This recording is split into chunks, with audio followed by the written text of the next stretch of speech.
네, 지금부터는 투자해놓은 시간으로 이어가 보겠습니다. 쉬어가는 시장 안에서 기회를 한번 찾아보도록 할게요. 이슈별로 종목별로 투자 전략. 오늘은 이 두 분과 함께 하겠습니다. IS의 김태성 본부장, SB인베스트 이주호 본부장 두 분과 함께 하도록 할게요. 안녕하세요. 네, 안녕하세요. 네, 또 저희가 마지막 순서로는 탑픽주를 공개해드리고 있는데요. 우리 두 분의 수익률이 정말 대단합니다. 저희가 매주 수요일마다 이렇게 리뷰를 하고 있는 것 같은데 먼저 김태성 본부장님이 2주 전에 소개해 주셨던 탑픽주가 BHI입니다. 어제 10% 넘게 급등하면서 그때 19,000원 후반 2만 원 초에서 말씀을 해주셨는데 어제 10% 넘게 급등하면서 50% 가까운 수익이 나고 있어요. 김태성 본부장님. 네. BHI, 두산에너빌리티, 원전줄 이 두 개만 보자라는 의견들이 많더라고요. 네. BHI는 계속해서 홀딩할까요? 일단 뭐 원전도 원전인데 일단 가스터빈에 관련한 굉장히 큰 대규모의 수주 공시가 이번 주에 가장 큰 주요 포인트였다라고 말씀드려 보도록 하겠습니다. 일단 보유하고 계신 분들 같은 경우에는 약 20에서 30% 정도는 아마 확정 수익을 좀 보고 계실 것 같아요. 뭐 최고 수익으로 50% 기준이니까. 그래서 이제 수익 보고 계신 분들 같은 경우에는 추후에 혹시 모를 변동성이 나올 가능성이 높으니까 저는 절반 정도는 이제는 이익을 좀 챙기셨으면 좋겠다는 생각이 들고 있고, 오히려 아직 전 고점을 돌파하지 못한 두산에너빌리티 같은 경우에는 한번 단기적으로 더 드라이브를 걸어볼 필요는 있지 않겠는가라는 의견 한번 드려보며, 원전주에 대해서는 저는 뭐 일단 5월 중순까지는 충분히 적극적으로 공략을 해봐도 괜찮다 생각이 들고 있고, 그리고 이제 5월 아마 2주차 정도에 체코 원전 관련한 이야기가 결판이 날 가능성이 높습니다. 만약 그 시기에 변동성이 나온다면, 세론 뉴스에 이제 변동성이 나오게 된다면 피할 게 아니라 저는 그걸 이용해야 되지 않겠는가라는 의견 드려보도록 하겠습니다.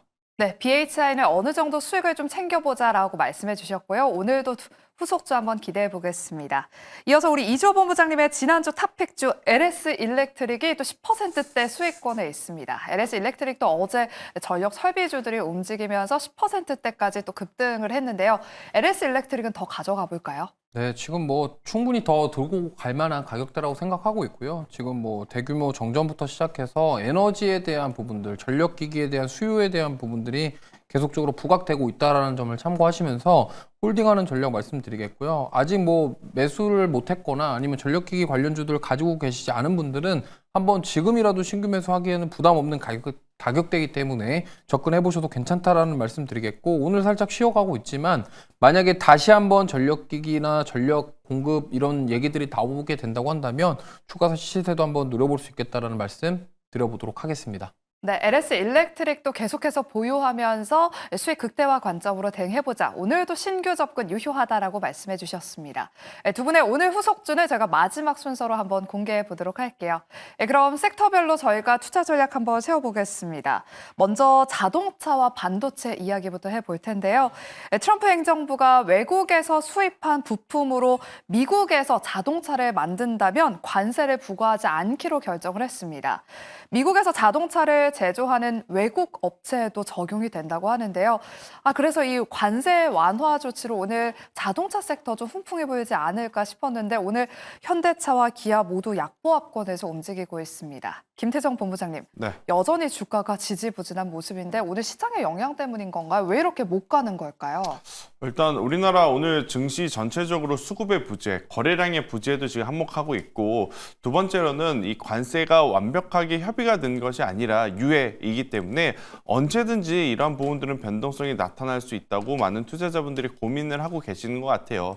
특히나 이제 간밤에 GM이라든지 포드 혹은 폭스바겐 이러한 기업들의 주가가 정말 강한 모습을 보였다면 오늘 우리나라 현대차, 기아, 그리고 이제 현대모비스, 현대위아 혹은 이제 자동차 부품사들이 따라 올라갈 가능성이 굉장히 높았었는데, 실제로 GM 같은 경우에는 실적을 내보이긴 했죠. 그런데 이제 문제는 향후 가이던스에 대해서 본인들도 지금 굉장히 큰 변동성 때문에 어떻게 보면 예측이 불가하다는 입장을 좀 밝혔기에 자동차주들에 대한 전반적인 수급이 그다지 좋지 못한 모습이다라고 좀 여겨집니다. 그래서 오늘 우리나라 현대차, 기아도 생각보다는 장전에 나온 뉴스 대비해서는 변동성이 지금 적어서 시청자분들이 굉장히 또 실망을 하고 계실 것 같은데, 우선 현대차, 기아는 상대적으로 지금의 밸류는 크게 부담이 되지 않다라는 저는 장점을 한번 이용해 볼 필요는 있다는 생각이 생각이 들고 있고, 오히려 현대차, 기아, 현대모비스, 현대위아 중에 추세가 가장 견고한 기업이 어디냐라고 하면 결국엔 저는 현대모비스가 아닐까라는 생각이 들어요.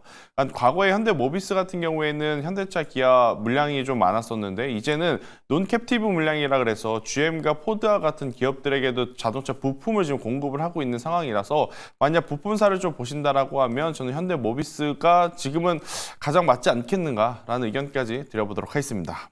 네, 자동차 부품 내에서는 현대모비스를 특징주로 꼽아주셨습니다.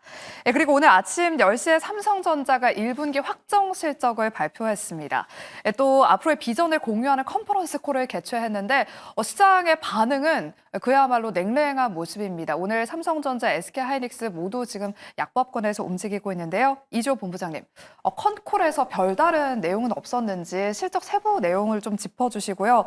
그리고 최근 시장 흐름을 보면 반도체가 거의 지금 소외주로 좀 전락한 것 같아요. 지금 이 구간을 어떻게 버텨봐야 될지 대응 전략도 세워주시죠. 네, 일단 컨콜에서 특별한 내용은 없었고 이번 실적에서 가장 중요한 부분이 이제 메모리 반도체에 대한 부분들이 좀 줄어들었다라는 거고 파운드리는 말할 것도 없고요. 지금 어쨌든 삼성전자는 SK하이닉스에 비하면은 지금 굉장한 저조한 성적을 보였기 때문에 좀 힘들어 보이는 상황이다라는 말씀을 드리겠고, 다만 이제 스마트폰에 대한 매출이 이번에 많이 나왔기 때문에 이 부분이 좀 실적을 좋게 만들어줬다라고 해석을 해볼 수 있겠습니다. 그럼 결국에는 삼성전자 주가가 올라가기 위해서는 지금 가장 계속적으로 이슈가 되고 있는 HBM 그리고 파운드리 이쪽이 어떻게 될 것이냐에 대한 부분들이 트리거가 될 수 있는 무언가가 나와줘야지 주가가 반등할 수 있지 않을까 이렇게 생각하고 있고요. 뭐 경영진이라던가 삼성전자 쪽에서 어떠한 그런 공식적인 발표가 나오지 않는 한 지금 당분간은 지금 이런 흐름이 이어질 것 같아요. 지금 보시면 알겠지만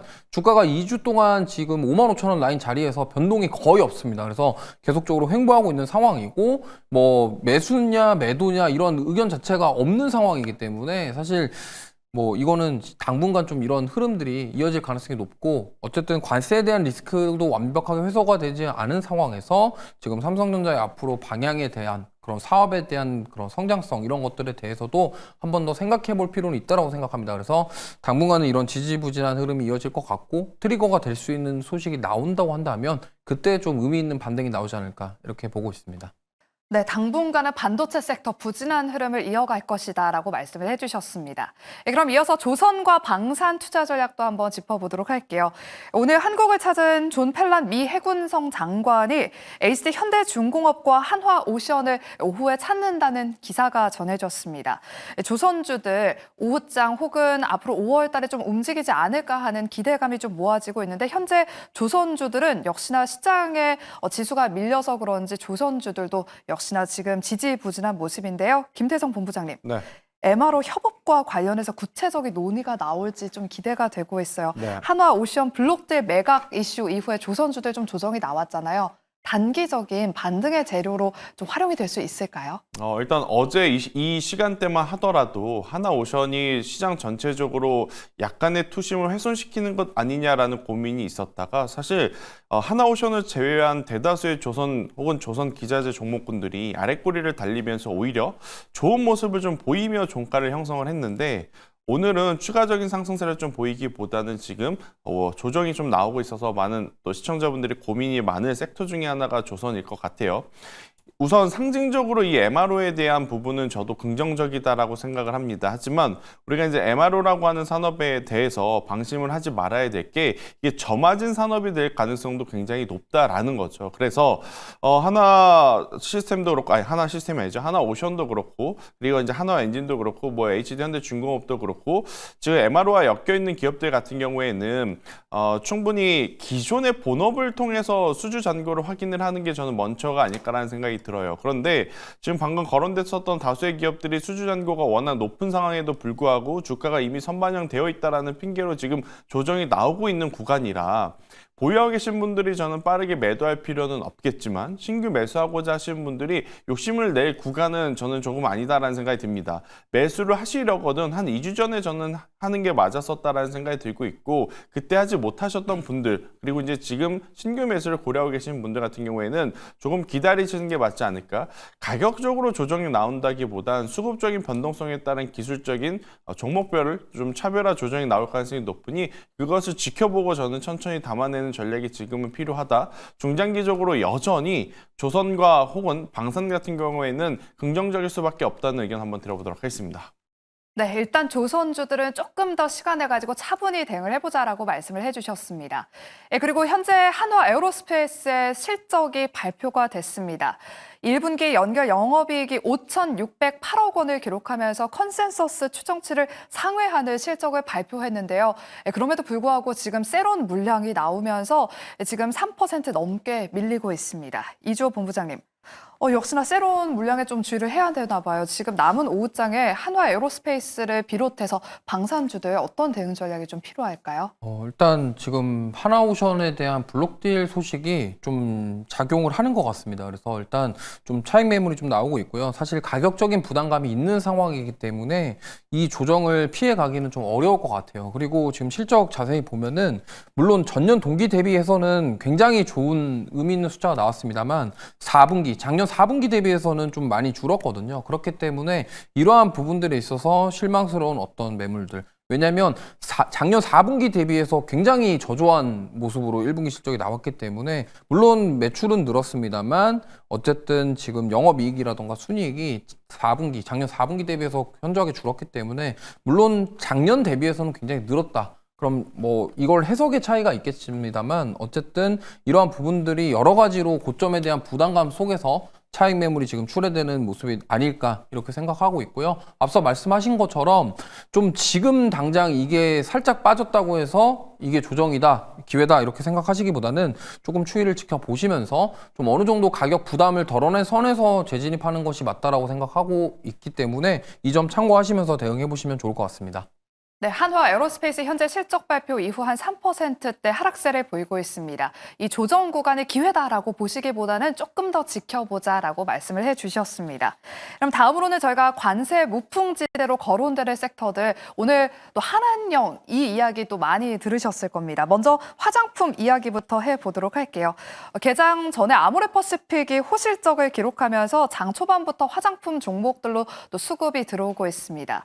현재도 화장품주들 내선 AS텍, 한국화장품 제조, J2K 바이오, 컬러레이 이런 종목들이 지금 좋은 흐름을 보이고 있는데요. 이주호 본부장님, 아모레퍼시픽과 또 LG 생활건강이 또 최근에 계속해서 실적을 발표하고 있어요. 앞으로도 많은 기업들이 실적을 발표할 예정인데 증권가에서는 옥석 가리기가 중요하다고 일부 지금 운용사에서는 차익 실현 매물을 내놓고 있다고 하더라고요. 화장품주들 어떻게 보실까요? 일단 가장 중요한 거는 지금 계절적인 요소로 인해서 특히나 선크림과 관련된 기업들이 최근에 좋은 흐름이 나오고 있습니다. 근데 중요한 건 이제 실적이 나올 때 결국에는 미국의 생산 공장을 가지고 있는 ODM 기업들이 실적이 잘 나올 가능성이 높고요. 물론 이 관세 영향이 1분기 실적에 반영이 될 거냐 말 거냐는 좀 생각해 봐야 되겠지만 어쨌든 2분기 실적에는 명확하게 반영이 될 가능성이 높기 때문에 이 부분을 우리가 생각해 본다고 한다면 지금 이제 1분기 실적은 그렇다 치더라도 2분기 실적이 어떻게 될 것이냐를 생각해 보면 지금 물론 기대감 속에서 상승이 나올 수 있겠지만 결과적으로 미국 내 생산 공장을 가지고 있는 ODM 기업들 위주로 좀 접근해 보시는 게 어떨까 이렇게 생각을 하고 있고요. 그 대표적인 종목은 한국콜마라던가 코스맥스가 될 수 있을 것 같습니다. 근데 그 외에도 이제 선크림과 관련된 기업들이 작년에도 굉장한 시세를 냈었기 때문에 이번에도 만약에 ODM 관련 종목군들이 호실적이 나오거나 실적이 잘 나올 경우에 섹터 전반적으로 상승이 나올 수 있겠습니다만 어쨌든 차별화된 모습이 나올 가능성이 굉장히 높아요. 관세에 대한 이슈 때문에 특히나 1분기는 아니더라도 2분기 실적까지는 그 부분을 좀 체크해봐야 될 것 같고요. 아마 이번에 1분기 실적들 발표가 되면서 좀 상승세가 실적 좋은 기업들 위주로 나올 가능성이 있다. 이렇게 말씀드리겠습니다. 네, 호실적이 기대되는 ODM, 코스맥스와 한국콜마 특징주로 꼽아주셨습니다. 그리고 선크림 관련주도 눈여겨보시기 바랍니다. 네, 그리고 오늘 웹툰 관련 종목들 대응 전략도 한번 여쭤보도록 할게요. 관세 무풍지대로 이 콘텐츠가 주목받으면서 웹툰 쪽도 최근 많은 투자자분들의 관심을 받고 있는데요. 여기에 더해서 정책 모멘텀도 얻었습니다. 세제 혜택 정책과 산업 육성 기대감에 조기 대선의 정책주로도 지금 꼽히고 있는데 김태성 본부장님, 네. 웹툰주는 시세 조금 더 이어갈 수 있어요? 일단 뭐 가장 대장인 미스터 블루가 여기서 더 치고 갈 거냐 말 거냐 이게 더 중요한 것 같아요. 정책적으로 그리고 그동안 이 웹툰이라든지 웹소설 관련 기업들, 컨텐츠 관련 기업들에 대한 주가의 조정이 상당 기간 길었었고 굉장히 그 폭도 조금 깊었었던 상황이었거든요. 어찌되었든 정책의 힘을 받아서 지금 계속해서 올라오고 있는 가운데 가장 강한 모습을 보여주는 기업이 미스터 블루와 키다리 스튜디오가 아니었나라는 생각이 듭니다. 그런데 오늘 같은 경우에는 이제 미스터 블루 기준으로 좀 봐야 되지 않을까라는 생각이 들어서 오늘 장중에 기록했던 1,760원대 이 가격대가 만약 추가적으로 열리면서 추가 상승이 나오게 된다면 와이랩, 스튜디오 미르와 같은 기업들이 저는 추가 상승을 좀 해볼 수 있다 생각이 들고 있고, 만약 가치적인 관점으로 중장기 투자를 하신다라고 하면 저는 이제 DNC 미디어와 같은 기업들도 한번 지금의 위치는 굉장히 이제 매력적일 수 있겠다라는 의견 한번 드려보며, 웹툰 안에서도 사실 밸류적으로 좀 낮은 위치에 있는 기업들 같은 경우에는 중장기 투자도 저는 가능하다 생각을 하거든요. 그래서 변동성에 조금 더 용이하신 분들 같은 경우에는 미스터 블루 기준으로 와이랩이라든지 아니면 이제 다른 중소형 웹툰사를 좀 보시는 게 좋을 것 같고, 투자의 관점으로 본다면 저는 DNC 미디어도 현재 구간에서의 접근은 가능하지 않겠는가라는 의견 드려보도록 하겠습니다. 네, 웹툰주들은 대장주 미스터 블루를 바로미터로 삼아서 이후 흐름을 지켜보자라고 말씀해 주셨고요. 특징주로는 와이랩과 DNC 미디어 짚어주셨습니다. 예, 그리고 어제 하이브와 크래프톤의 실적 발표가 있었습니다. 예, 게임주보다는 엔터주인지 한번 질문 드려보도록 할게요. 두 기업 모두 예상치를 뛰어넘는 실적을 발표했는데요. 하이브는 현재 흐름을 보면 5% 가까운 상승세를 보이면서 최근 꾸준하게 우상향 흐름을 보이고 있고요. 예, 크래프톤은 옆으로 기는 횡보세를 좀 보이고 있습니다. 이주호 본부장님. 게임과 엔터 둘 다 한한령 해제로 주목받는 섹터거든요. 요즘 엔터 이야기가 많이 나오다 보니까 게임보다는 엔터인 건가요? 네, 아무래도 이제 한한령 해제 또는 완화 시그널이 나왔을 때 게임주보다는 아무래도 엔터 쪽 그리고 콘텐츠 쪽이 더 좀 강한 상승이 나올 가능성이 높다라고 저도 생각하고 있고, 그게 지금 주가에 고스란히 반영되고 있지 않나 이렇게 생각하고 있습니다. 그렇기 때문에 저는 뭐 지금 이 상황에서 5월 달에 만약에 한한령 완화 시그널을 기대해 본다고 한다면 엔터 쪽을 조금 더 보시는 게 좋을 것 같고요. 특히나 이제 하이브 같은 경우는 지금 계속적으로 잘 가고 있는데 SM도 지금 주가 상승률이 상당합니다. 그렇기 때문에 이쪽을 좀 중국 쪽의 활동을 지금 적극적으로 하고 있는 SM이라던가 이런 쪽을 좀 집중해 보시는 것도 좋을 것 같고요. 최근에 디어유도 굉장히 좋은 흐름이 나오고 있기 때문에 지금 뭐 SM 같은 경우는 주가 조정이 거의 없이 계속적으로 우상향 해주고 있는 모습을 보이고 있기 때문에 엔터주들은 아무래도 만약에 한한령 해제 시그널이 좀 중국에서 명확하게 드러나게 될 경우에는 추가 시세가 나올 가능성이 높기 때문에 이제 보유하고 계신 분들은 굳이 매도하시기보다는 조금 더 끌고 가시는 전략 세워보시는 게 좋을 것 같다는 말씀 드려보도록 하겠습니다. 네, 엔터주 보유하신 분들은 추가 상승세를 한번 기대해보면서 조금 더 끌고 가보자라고 말씀해 주셨습니다. SM과 디어유 특징주로 꼽아주셨으니까요. 앞으로 흐름 눈여겨보시길 바랄게요. 그럼 다음은 제약 바이오 투자 전략 한번 세워보겠습니다. ARCR 이후 재료 소멸로 지금 참가 기업들이 쉬어가는 와중에 오늘 비만 치료제 일부 종목들이 급등하고 있습니다. 지금 한미약품이 8% 넘게 오르고 있고요. 그리고 인벤티지 랩 그리고 한미약품 8%, D&D 파마텍이 지금 10% 가깝게 또 급등을 하고 있습니다. 김태성 본부장님, 오늘은 한미약품과 인벤티지랩으로 수급이 쏠리고 있는 것 같은데 어떤 종목을 좀 더 선호하실까요? 사실 이게 명분이 있는 투자다라고 보기에는 다소 과한 상승세가 인벤티지랩을 통해서 나왔기 때문에 일단 비만 당뇨 쪽에 대한 관심은 가지되 저는 기준이 있으신 분들만의 영역이 아닐까라는 생각이 듭니다. 물론 이제 한미약품이라든지 한미사이언스 같은 경우에는 이제 로스젯이라고 하는 가장 큰 이제 대표 제품이 정말 계속 좋은 처방 건수를 보여주고 있어서 실적에 대한 기대감을 가지고 중장기 가치 투자의 관점으로 본다면 괜찮겠죠. 그리고 여기에 실제 임상 시험이 가장 선단에 있는 기업이 어디냐라고 하면 이제 한미약품이라서 비만 당뇨하면 원래는 많은 관심이 한미약품에 이제 쏠려야 하긴 하지만 변동성적인 측면으로는 펩트론, 그 다음에는 인벤티지 랩순으로 흘러가는 것 같아요. 더군다나 최근에 또 이제 청소년에게도 비만 당뇨 치료제를 또 처방할 수 있겠다라는 얘기가 나오면서 블루엠텍도 지금 움직이고 있는 상황인데 인벤티지 랩이 펩트론을 따라서 움직이는 이유는 사실 전임상 데이터에 대한 부분도 긍정적이겠지만 수급적인 요인이 더 많다라고 저는 생각을 하거든요. 그래서 수급 기준으로 본다면 제2의 인벤티지 랩이 될 가능성이 현재 시점에서 가장 높은 기업은 저는 D&D 파마텍이 아닐까라는 생각이 들어요. 그래서